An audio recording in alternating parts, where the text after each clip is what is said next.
Bendiga, espero esté muy bien, muy bendecido, siempre con los ojos puestos en Cristo y el corazón lleno de gozo porque el Señor está con nosotros. Estamos en el libro de Efesios, seguimos estudiando la armadura de Dios en el capítulo 6. Ayer empezamos a estudiar el verso 17 de este capítulo, en donde hablamos del yelmo de la salvación. Y antes de que se cierre este verso 17, dice: cúbranse con el casco de la salvación y esgriman la espada del Espíritu, que es la palabra de Dios. Entonces hoy día vamos a estudiar un poquito lo que es la palabra de Dios, la espada del Espíritu. Lo primero, que lo hermoso que dice ¿qué es la espada del Espíritu? Dice: y esgriman la espada del Espíritu, refiriéndose a un elemento físico representando la armadura de un soldado, ¿sí? Y dice: y esgriman la espada del Espíritu, pero inmediatamente dice ¿qué es la espada del Espíritu? Y dice que es la palabra de Dios. Eso es lo que más me disfruto de este verso, que no queda abierto diciendo vamos a indagar qué significa la espada del Espíritu, qué representa, escarbar la Biblia por allá, por acá, sino que inmediatamente lo esclarece y dice la espada del Espíritu, que es la palabra de Dios. Yo estoy leyendo una Reina Valera contemporánea, pero es preciso de todas las versiones va a decir exactamente lo mismo. Dice, acá dice esgriman la espada del Espíritu, en otra versión dice tomen la palabra del Espíritu, en otra dice acepten bien dispuesto la espada del Espíritu. Yo busqué esta palabra que se traduce como tomen, esgrimen, estén dispuestos. Esa palabra en el original, que está escrita en griego, que se traduce al español con estas versiones, y al encontrar esta palabra, ¿qué quiere decir? Dice que quiere manejar la espada, usar un arma, emplear, utilizar, recurrir, recibir, dándole la bienvenida con sumo interés. Entonces, esta palabra en el original, en griego, que nosotros la leemos en distintas versiones como esgrimar, tomar, acepten bien dispuesto, significa manejar esta arma. Dice manejar la espada, usar el arma, emplear, recurrir, recibirlo con sumo interés, dándole la bienvenida. Ese es el significado que tiene la palabra en griego al traducirlo al español. Bueno, esto de esgrimar la palabra, utilizar la palabra, lo primero que vamos a leer, que esto está extraído del libro de Isaías 59, 17, ¿cierto? Lo habíamos recordado el día anterior, en que no es que estos elementos físicos de un soldado, el apóstol Pablo lo haya sacado así a colación porque se le ocurrió, no. Esto lo extrajo de Isaías 59, 17, mostrando cómo iba a venir nuestro Señor y Salvador, de qué iba a estar vestido, ¿ya? Y estos elementos están ahí en el profeta Isaías capítulo 59, 17. Pero ¿quién nos enseñó a esgrimar la palabra, a usar la palabra? Yo quiero invitarlo a Mateo 4, desde el verso 1 al verso 11. Nuestro Señor Jesucristo es el que comienza a enseñarnos cómo usar la palabra. Fíjense cómo ahí hay una guerra espiritual en donde el mismo Espíritu de Dios lleva a Jesucristo al desierto y dice para ser tentado por el diablo. Porque ¿quién es el diablo? Habíamos estudiado que era el padre de mentira y también es el tentador. Ese es el diablo, Satanás. Entonces, en Mateo 4, en el verso 3, Satanás le dice: si eres hijo de Dios, di que estas piedras se conviertan en pan. Y aquí viene el tentador con esta tentación, porque Jesús ya llevaba 40 días en tiempo de ayuno, y era un ayuno que ni siquiera consumía agua. Y dice que cuando Jesús comienza a sentir hambre, viene Satanás y le dice: si eres hijo de Dios, di que estas piedras se conviertan en pan. Pero fíjense la respuesta de Jesús, y él toma la palabra que la encontramos en el libro de Deuteronomio 8, verso 3, y él le dice: escrito está, no solo de pan vive el hombre, sino de toda palabra que sale de la boca de Dios.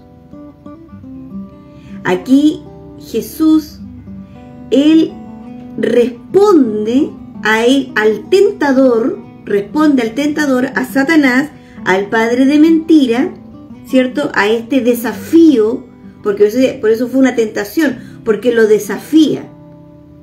Porque Jesús fue al desierto, a ser tentado por el diablo, pero él levanta un ayuno para comenzar su ministerio, porque recuerden que cuando Jesús, luego que sale del desierto, él comienza su ministerio. Entonces Jesús comienza a tomar la palabra, y la palabra hasta ese entonces conocida era el Antiguo Pacto, lo que nosotros le llamamos el Antiguo Testamento, y le dice: no solo de pan vive el hombre, sino de toda palabra que sale de la boca de Dios. O sea, saca esta arma, la espada del Espíritu, que es la palabra, y comienza a dar, ¿cierto?, estas estocadas.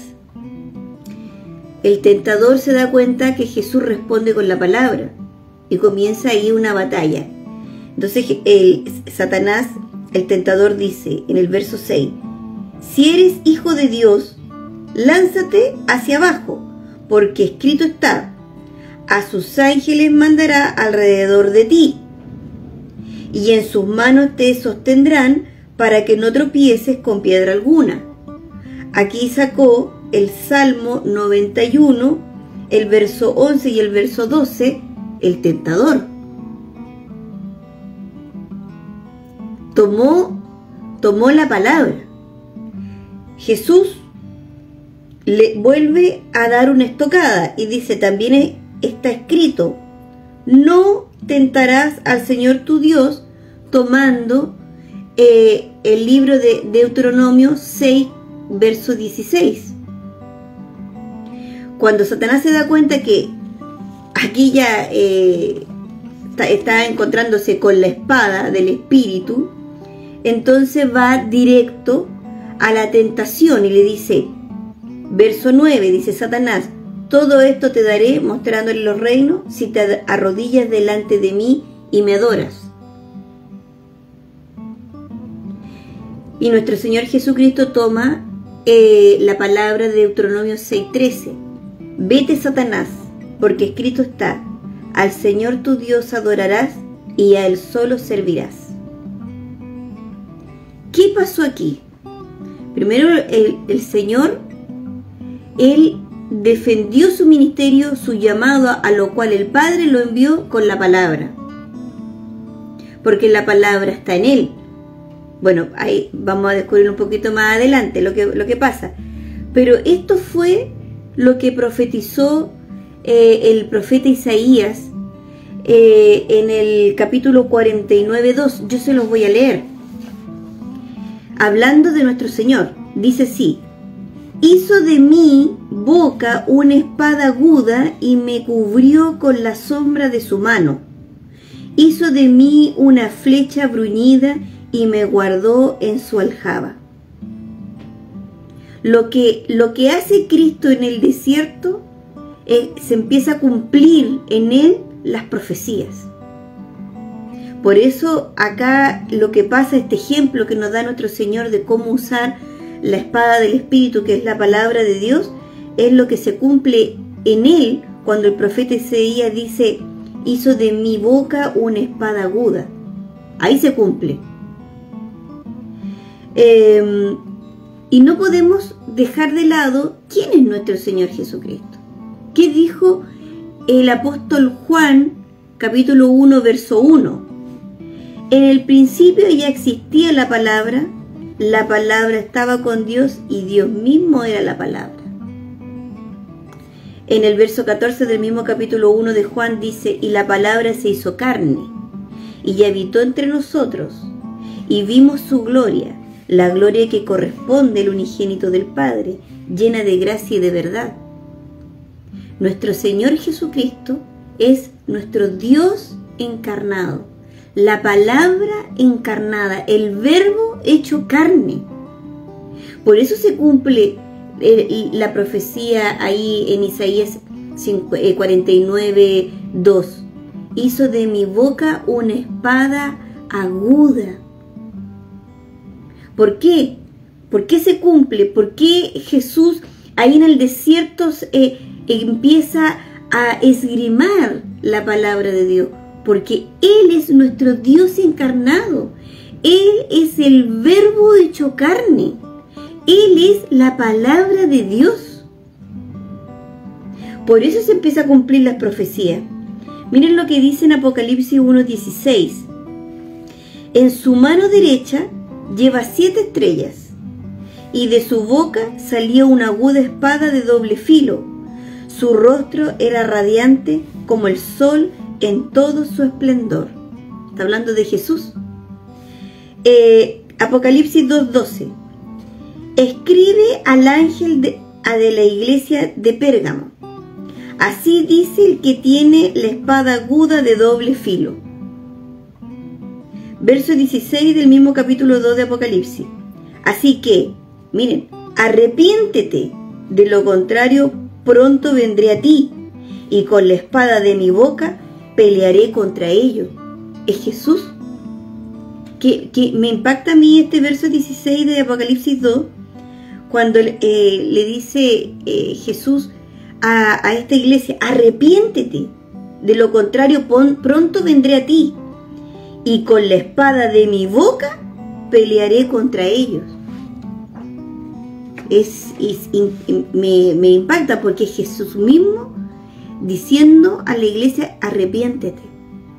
Bueno, estas profecías se cumplieron, pero miren la que está por cumplirse. Esto está en Apocalipsis 19:15. De su boca salía una espada afilada para herir con ella las naciones. Él las gobernará con cetro de hierro y pisará el lagar de ardiente vino de la ira del Dios Todopoderoso. Esta es una profecía que se cumplirá en la venida final de nuestro Señor Jesucristo. Entonces nosotros no podemos separar a Jesús de su palabra. No podemos decir, yo amo a Jesús, pero la palabra me aburre, la palabra no la entiendo, la palabra me da sueño, cuando leo la palabra me dan ganas de dormir. Es que tú no puedes decir yo amo a Jesús y no tocar la palabra de Dios, porque Jesús es la palabra. Miren lo que dice en Apocalipsis 19:13. Llevaba puesta una túnica bañada de sangre. Está hablando de nuestro Salvador y Mesías. Y su título era la palabra de Dios. Lo sabemos por el apóstol Juan, cuando describe ahí en Juan 1:1 y en Juan 1:14 que nuestro Dios encarnado, la palabra hecha carne, el verbo hecho carne. Aquí en Apocalipsis 19:13 dice que nuestro Cristo en la siguiente venida, llevaba puesta una túnica bañada de sangre y su título era la palabra de Dios. En otra versión dice el verbo de Dios. Ahora, si nosotros entendemos que Cristo es la palabra de Dios, el verbo encarnado, la palabra encarnada, nuestro Dios encarnado, ¿cierto? Podamos leer Hebreos 4:12, entendiendo que Cristo es la palabra de Dios. Miren lo que dice Hebreos 4:12. La palabra de Dios es viva y eficaz y más cortante que las espadas de 2 filos, pues penetra hasta partir el alma y el espíritu, las coyunturas y los tuétanos, y discierne los pensamientos y las intenciones del corazón. La palabra de Dios, que es viva y eficaz, es nuestro Cristo mismo, es nuestro Dios encarnado, es el Verbo encarnado. Y nosotros tenemos que estar en la palabra, vivir en ella, estar en ella. La palabra nos defiende de las acechanzas del diablo, porque Cristo nos enseñó en el desierto cómo Él se defendió de las acechanzas del diablo, de los dardos de fuego que son enviados para matar.